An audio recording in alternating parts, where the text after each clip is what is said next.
اللہ کا شکر ہے، حضرت شاہ عبدالحق محدث دہلوی رضی اللہ تعالی عنہ احادیث مبارکہ کی عظیم کتاب مشکوٰۃ شریف کی شرح اشرۃ اللمعات میں حضرت احمد بن عطاء اللہ الاسکندری علیہ رحمت و رضوان کے اقوال مبارکہ کی روشنی میں احادیث مبارکہ کی شرح میں آپ ارشاد فرماتے ہیں کہ انسان کو محض 3 دن عطا کیے گئے، انسان کو محض 3 دن عطا کیے گئے ہیں۔ ہم سوچتے ہیں کہ ہم تو 40 سال کوئی گزر گئے، تو کسی کے 60، تو کسی کے 70، تو کسی کے اور بھی آگے گزر چکے ہیں، تو پھر یہ 3 دن کی تعبیر بزرگوں نے کیسے فرمائی؟ اللہ تعالیٰ کی مہربانی کہ جس بندے کو جتنا دنیا میں جلانا چاہے وہ اس کی مرضی ہے، وہ اپنی مرضی سے جس کو جتنی عمر دینا چاہتا ہے وہ عطا فرما دیتا ہے، مگر اس عمر کو صحیح معنوں میں اس کی اطاعت و فرما برداری میں لگا دینا یہ بندے کی ذمہ داری ہے۔ اگر وہ خدا کی ذات پر بھروسہ کر کے قدم بڑھاتا ہے اس کے لیے راستوں کو آسان کر دیا جاتا ہے، اگر وہ شیطان کے بہکاوے میں راہ حق سے خود کو ہٹا لیتا ہے تو پریشانی کی زندگی گزارتا ہے، یہاں بھی رسوا پریشان رہتا ہے، وہاں بھی رسوا و پریشان رہے گا۔ حضرت شاہ عبدالحق محدث دہلوی علیہ رحمۃ رضوان نے ارشاد فرمایا کہ انسان کے پاس صرف 3 دن ہے، ایک وہ دن جو اس کا گزر چکا، ایک وہ دن جو اس کا گزر چکا، کچھ بھی کر لے پھر واپس اس کے پاس پلٹ کر کے نہیں آ سکتا۔ جو دن گزر چکا ہے وہ کچھ بھی کر لے مگر پلٹ کے واپس اس کے پاس نہیں آ سکتا۔ اور ایک وہ دن ہے جو ہم ہیں، اور ایک وہ دن ہے جب ہم زندہ اٹھیں گے تو آئے۔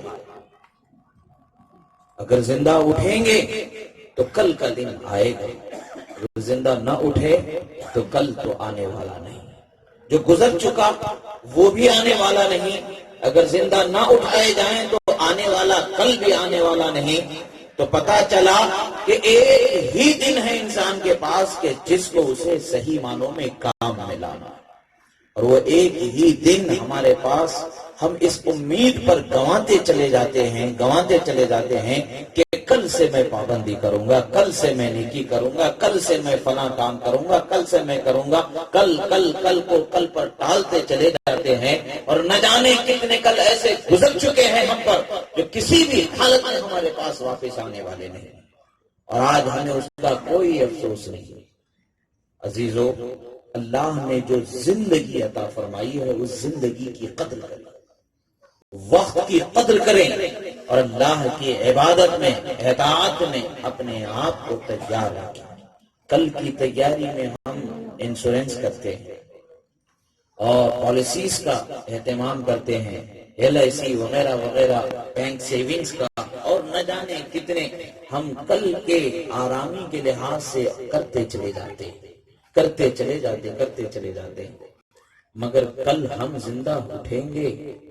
تو کچھ راحت ہو سکتی ہے کہ مل ہی جائے۔ اگر کل زندہ اٹھنا ہی نہیں تو پھر کس کام کا جس کو ہم نے جمع رکھا۔ مگر یاد رکھیں جو حقیقی کل ہے، یعنی حشر کا دن، قیامت کا دن، جب ہمیں اللہ کی بارگاہ میں حاضر ہونا، وہاں جب ہمیں نعمت اور انعام ملنا، اس کی تیاری کیسے ہوگی؟ حضرت ابو ہریرہ رضی اللہ تعالی عنہ فرماتے ہیں اذا مات الانسان انقطع عنه عمله الا من الثلاثه الا من صدقة جارية او علم ينتفع به او ولد صالح يدعو له، رواه مسلم۔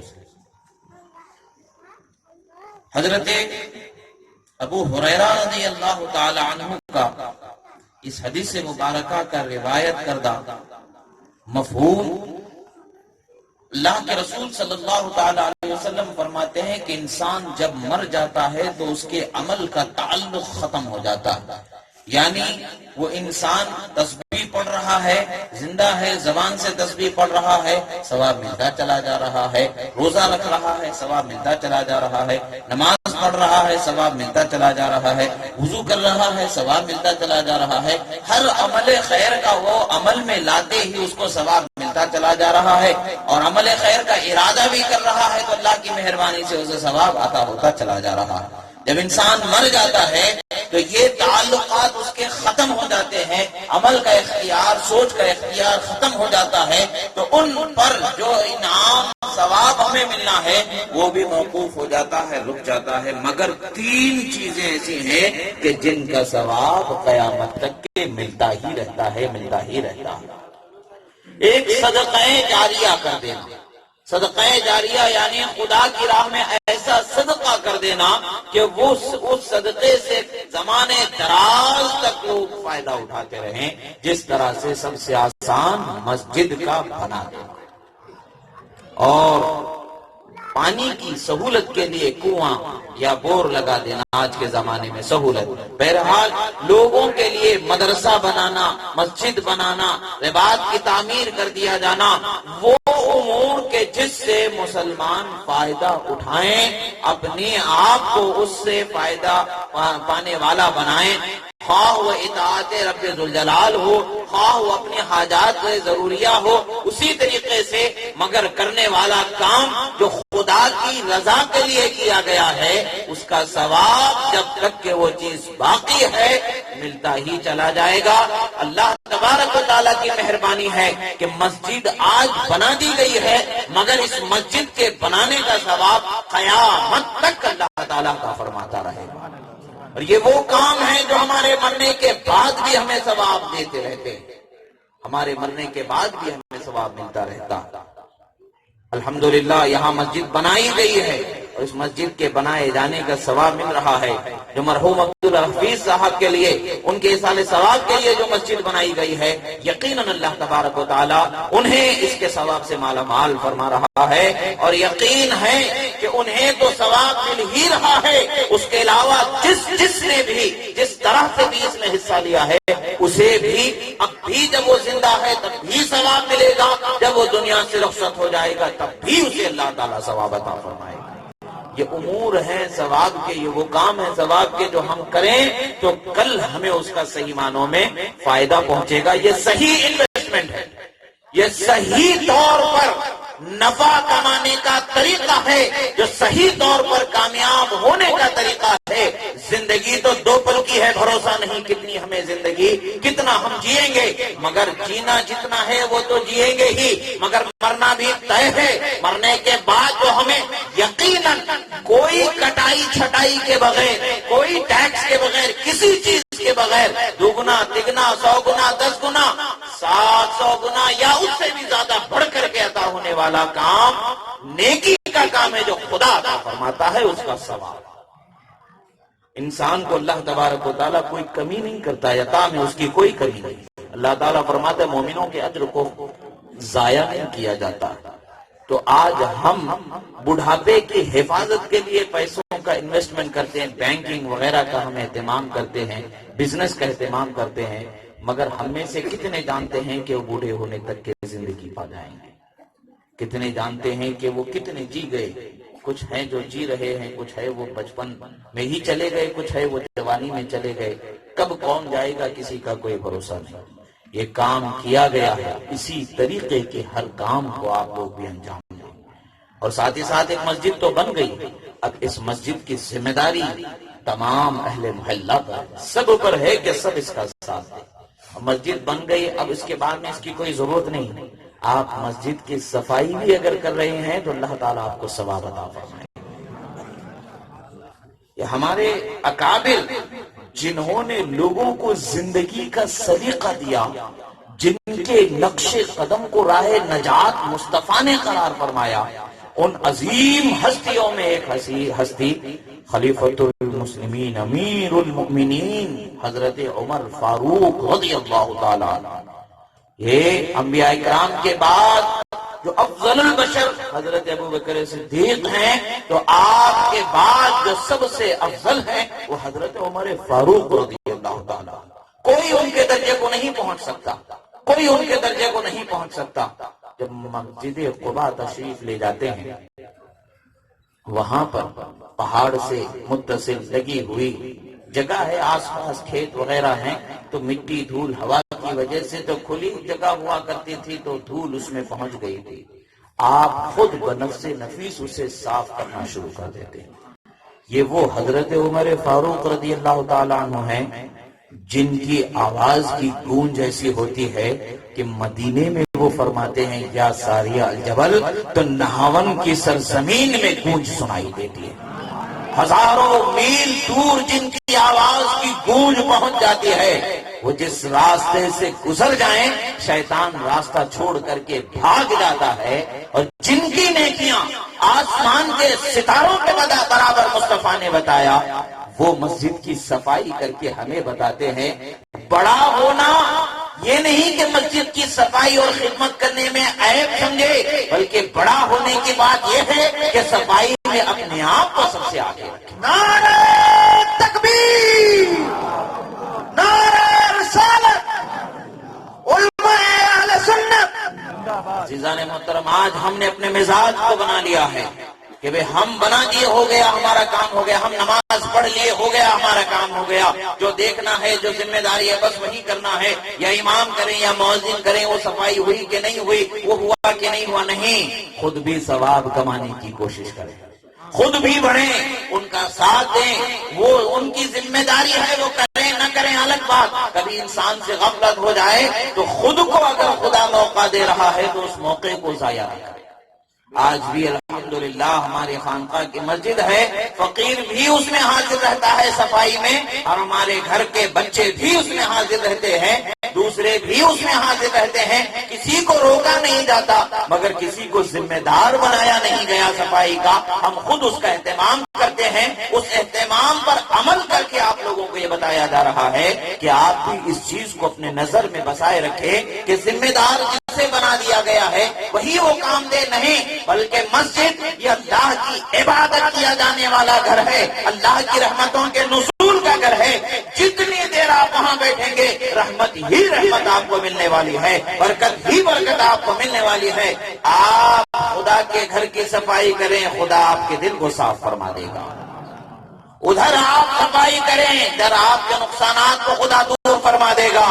آپ دیکھیں، میں نے اپنی آنکھوں سے دیکھا ہے، ایک شخص ہمارے دادا حضرت کی خدمت میں حاضر ہوا، اس نے اپنی تنگ دستی اور آقا کا بہت ذکر کیا، بہت رویا، اس کو بہت سمجھایا گیا، مگر آخر کار وہ مجبور ہو کر کے دادا حضرت قبلہ کی بارگاہ میں آیا کہ اب میرے پاس کوئی راستہ نہیں ہے۔ دادا حضرت نے فرمایا ٹھیک ہے، ہر روز صبح فجر سے پہلے پہنچ جانا مسجد میں، اور مسجد کی جھاڑو دے دینا، اگر تم سے وقت بچ جائے تو کچھ عبادت کر کے نمازوں کی پابندی کرتے رہنا۔ 40 دن نہیں گزرے کہ الحمدللہ اس کو اللہ نے ایسا راستہ عطا فرمایا کہ وہ خود کفیل بزنس مین بن گیا، تجارت کرنے والا ہو گیا، اچھا خاصا اللہ نے اسے مال اور متاع عطا فرما دیا۔ وہ مرتے دم تک اس ذمہ داری کو نہیں چھوڑ پایا۔ آج ہم سمجھتے ہیں کہ مسجد کا کام کرنا وہ جن کو ہم نے ڈیوٹی دے دی ہے ان کا ہی کام ہے، نہیں، ہمیں اگر خیر کی طلب ہے تو ہمیں بھی مسجد کی خدمت کرنی چاہیے، اگر ہمیں برکتوں کی طلب ہے تو ہمیں بھی مسجد کی خدمت کرنی چاہیے، تاکہ اللہ تعالیٰ کی صحیح رحمتوں کا حصہ ہمیں بھی مل جائے، یہاں بھی ملے گا وہاں بھی ملے گا۔ آپ نے مسجد کا جتنا اہتمام کیا، جتنا خیال کیا، قیامت میں آپ کے لیے اتنا ہی اہتمام کیا جائے گا، اتنا ہی خیال کیا جائے گا۔ اور پھر دوسرا جو حصہ ہے حدیث مبارکہ کا، علم والوں کو جو وہ علم کی دولت چھوڑ کر کے چلے جاتے ہیں، چاہے وہ شاگردوں کی صورت میں ہو یا وہ تحریر کی صورت ہو، اللہ تعالیٰ اس کا بھی ثواب انہیں قیامت تک عطا فرماتا رہے گا۔ اور تیسری جو عام چیز ہے جو سب کر سکتے ہیں، مسجد بنانا پیسے والوں کا کام ہے، مگر مسجد کا خیال کرنا ہم سب آسانی سے کر سکتے ہیں۔ مسجد کی صفائی کا اہتمام کرنا ہم سب کر سکتے ہیں، مگر یاد رکھیں ایک دن اگر آپ نے مسجد کی جھاڑو لگا دی تو دوسرے دن اپنے دوستوں میں یہ کہتے نہ پھریں کہ بھائی میں نے جھاڑو لگایا، تم نے لگایا کہ نہیں لگایا۔ ریا پیدا ہوتا ہے، انسان کے دل میں دکھاوا پیدا ہو جاتا ہے۔ جب ریاکاری انسان کے دل میں آ جاتی ہے تو انسان خود کو بہتر سمجھنے لگتا ہے۔ یہ شیطان کا سب سے آسان حربہ ہے کہ وہ آپ کو دوسروں سے بہتر بنا کر کے پیش کرتا ہے، آپ کی نگاہ میں آپ کی خوبیاں وہ دکھاتا رہتا ہے، آپ کی برائیوں کو وہ چھپاتا رہتا ہے، وہ عقل کے پھیر سے ان برائیوں کو بھی ایک ہیلا کے ساتھ آپ کے سامنے خوبی بنا کر کے پیش کرتا ہے تو آپ مطمئن ہو جاتے ہیں کہ بھئی ہم نیک ہیں، اب ہمیں اور کوئی ضرورت نہیں، ہم بہتر ہیں۔ سب کے اندر برائیاں دکھایا جاتا ہے، سب کے اندر برائیوں کو دکھایا جاتا ہے، ان برائیوں کو دیکھ کر کے ہم سب کے لیے حقارت اور نفرت کرنا شروع کر دیتے ہیں اور زبان سے انہیں تکلیف پہنچانے والے بن جاتے ہیں، اور یہ ہماری ناکامی اور شیطان کی جیت کی ایک دلیل ہے۔ حضرت امام حسن بصری رضی اللہ تعالیٰ عنہ اور دیگر اکابرین کی طرف یہ اقوال مبارکہ منسوب، حضرت جنید بغدادی کی بھی طرف قول مبارک منسوب۔ آپ فرماتے ہیں کہ انسان کے دل میں تواضع ہے تو یہ کیسے وہ انسان سمجھا کہ جب وہ اپنے گھر سے نکلے تو جتنوں سے وہ ملاقات کرے وہ کسی سے بھی اپنے آپ کو بہتر نہ جانے، اس لیے کہ کس کی کون سی نیکی خدا کے بارگاہ میں مقبول ہے یہ ہمیں کچھ نہیں پتا، کون سا ہمارا وہ عمل ہے کہ جس کی وجہ سے ہم خدا کی بارگاہ میں معتوب ٹھہرا چکے ہیں، سزا کے حقدار ٹھہرا چکے ہیں، یہ ہمیں نہیں پتا۔ جب ہمارا ہمیں پتا نہیں ہے، ان کا ہمیں پتا نہیں ہے، تو کس چیز پر گھمنڈ ہم کریں، کس چیز پر ہم فخر کریں؟ اپنے آپ کی اصلاح کا سب سے پہلا، سب سے بہترین طریقہ یہ ہے کہ خود کی فکر کریں، خود کی اصلاح کریں، اور خود کو جو موقع ملے اس پر عمل کرتے چلے جائیں۔ آپ کو دیکھ کر کے آپ کے ساتھ اور لوگ بھی عمل میں میدان میں آتے چلے جائیں۔ تیسری جو سب سے آسان چیز ہم سب کے لیے، نیک لڑکے کو چھوڑ کر کے جانا کہ جو ہمارے لیے، نیک اولاد کو چھوڑ کر کے جانا کہ جو اپنے گزرے ہوئے باپ کے لیے مغفرت کی دعا کرنے والا۔ یہ تین وہ چیزیں ہیں کہ جس کو ہمیں اپنانا چاہیے۔ آج ہمیں قرآن شریف پڑھنا آتا ہے، یہ ہمیں غور کرنے کی ضرورت ہے، نہیں آتا ہے تو سیکھنے کی ضرورت ہے، اگر آتا ہے تو اچھے سے اچھا، بہتر سے بہتر، جیسا اس کا حق ہے، جو حق تلاوت ہے،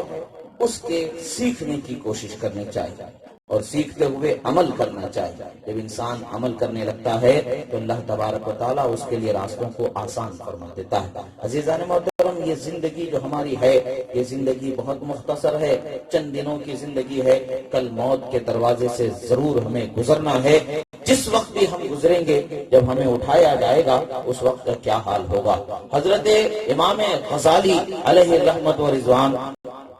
اپنی ایک کتاب میں ارشاد فرماتے ہیں کہ ایک شخص نے مسجد بنایا، اس طرح سے مسجد اس نے بنایا کہ اس نے ارادہ کیا کہ میں اکیلا ہی تنہا ہی مسجد بناؤں گا، کسی کی مدد نہ لی جائے اور کسی کے ساتھ میں کسی پر دباؤ نہیں بناؤں گا، جو میری طاقت ہے اسی طاقت کو میں بروئے کار لاؤں گا، اپنے طور پر جتنے دن لگ سکے اتنے دن میں اس پر عمل کروں گا اور مسجد بناؤں گا۔ آخر کار وہ خود ہی جنگل سے پتھر کاٹ کے لایا کرتا تھا، پتھر بنایا کرتا تھا، تراشا کرتا تھا، پھر اس کی دیوار مسجد کی سجایا کرتا تھا۔ جب وہ چیز اس کی عمل میں آتی رہی، کافی عرصہ لگ گیا، گزر گیا، اس کی دیواریں اونچائی تک پہنچ گئیں۔ اب دیواروں پر چڑھنا اترنا آسان نہیں رہا، اتفاق سے ہتھوڑی اس کے ہاتھ سے چھوٹ کر کے زمین پر گر جاتی ہے۔ ایک گناہگار شخص وہاں سے گزر رہا تھا، اس نے وہ ہتھوڑی اٹھا کر کے اسے دے دیا اور چلتا بنا۔ مسجد مکمل ہو گئی، سب بنا دیا گیا۔ اللہ تعالیٰ کی بارگاہ میں اس نے دعا کی، رب ذوالجلال تو خوب جانتا ہے کہ میں نے صرف اور صرف تیری رضا کے لیے کام کیا ہے، پروردگار اس کے قبول ہونے کا اور مجھے جو نعمت ملنا ہے اس نعمت کا نظارہ مجھے عطا فرما دے، اس کا جلوہ مجھے دیکھنا نصیب فرما دے۔ سو گیا، اللہ تعالیٰ نے اسے خواب میں جنت میں جو گھر اسے عطا ہونا ہے وہ گھر کا اسے نظارہ عطا فرمایا، اور ایسا عظیم الشان گھر تھا کہ جس کا تصور ہی نہیں کیا جا سکتا۔ ہم دنیا کے تمام خوبصورت ترین محلات کو تصور میں لا کر کے بھی اس جنت کے ادنا سے ادنا درجے کے کسی محل کا تصور بھی نہیں لا سکتے ہیں۔ تو اعلیٰ ترین درجے کا محل اللہ تعالیٰ نے عطا فرمایا۔ جب اعلیٰ ترین درجے کا محل مل گیا تو جب اپنے محل میں ٹہل رہا تھا تو بازو ہی ایک اور اسی طرح کا محل اسے ملا، اور اس نے جو بازو کے محل والے عادت ہوتی ہے، کون ہے بازو میں دیکھا جاتا ہے، دیکھا تو ایک شخص وہاں نکلا، اس کی نظر پڑی تو وہ پہچان گیا کہ وہی گناہگار انسان تھا جو صرف ہتھوڑی اٹھا کر کے اسے دیا، ہتھوڑی اٹھا کر کے اسے دیا تھا، اوپر ہاتھ سے چھوٹ کر کے نیچے گر جانے پر۔ پوچھا بھائی آپ کو یہ نعمت کیسے؟ اس بندے نے کہا وہ جو ہتھوڑی تم کو اٹھا کر کے دیا اس کے بدلے میں اللہ تعالیٰ نے مجھے یہ نعمت عطا فرما دی۔ یہ جا کے خوشی خوشی اس بندے کو خوشخبری سنانے جا رہے تھے، میاں تمہارے عمل اللہ نے قبول فرما لیا، مگر ہوا یوں کہ وہ بھی ان کے پاس دوڑا دوڑا روتے روتا چلا رہا۔ اس نے کہا کہ بھئی میں نے ایک خواب تمہارے حق میں دیکھا ہے، بشارت دیکھی ہے، وہ سنانے کے لیے تمہارے پاس آ رہا ہوں۔ وہ کہتا ہے کہ جی ہاں میں نے بھی دیکھا ہے، آپ کو گواہ بنا کر کے توبہ کرنے میں تمہارے پاس آ رہا ہوں۔ وہ بندہ توبہ کرتا ہے، اپنے گناہوں سے نادم ہو جاتا ہے، اللہ نے اسے بھی خواب میں نعمت عطا فرمائی، اسے بھی خواب میں نعمت عطا فرمائی۔ حاصل یہ ہے کہ ہمیں مسجدیں بنانا سے تعمیر کرنا مقصد نہیں ہے، مسجدوں کو عبادت کے لیے مسجدوں کو بھرنا پر کرنا یہ ہماری ذمہ داری ہے، مسجد آنا یہ ہماری ذمہ داری ہے، مسجدوں میں نمازوں کی پابندی کرنا یہ ہماری ذمہ داری ہے۔ اور آج ہمارا حال ایسا ہے کہ ہم کسی بھی فنکشن میں اٹینڈ کرنے کے لیے، کہیں بھی جانے کے لیے، کاروں میں ہو یا موٹر سائیکلوں میں ہو یا بسوں میں ہو یا ٹرینوں میں ہو، لٹک کر کے جیسا بھی ہو کیسے بھی ہو ہم پہنچنا پسند کر لیتے ہیں، گوارا کر لیتے ہیں، مگر 2 قدم مسجد کی طرف بڑھانا ہمیں گوارا نہیں ہوتا ہے۔ کبھی تھکن ہمیں ستاتی ہے، کبھی نیند ہمیں ستاتی ہے، کبھی دوسری پریشانیاں ہمیں یاد آ جاتی ہیں، مگر وہی جب ہم دنیا کے کسی کام کی طرف قدم بڑھاتے ہیں تو ہمیں کوئی یہ چیز مانے نہیں ہوتی ہے، مگر جب عبادت کی طرف ہم جانا چاہتے ہیں تو ہمیں وہ چیزیں یاد آنے لگتی ہیں۔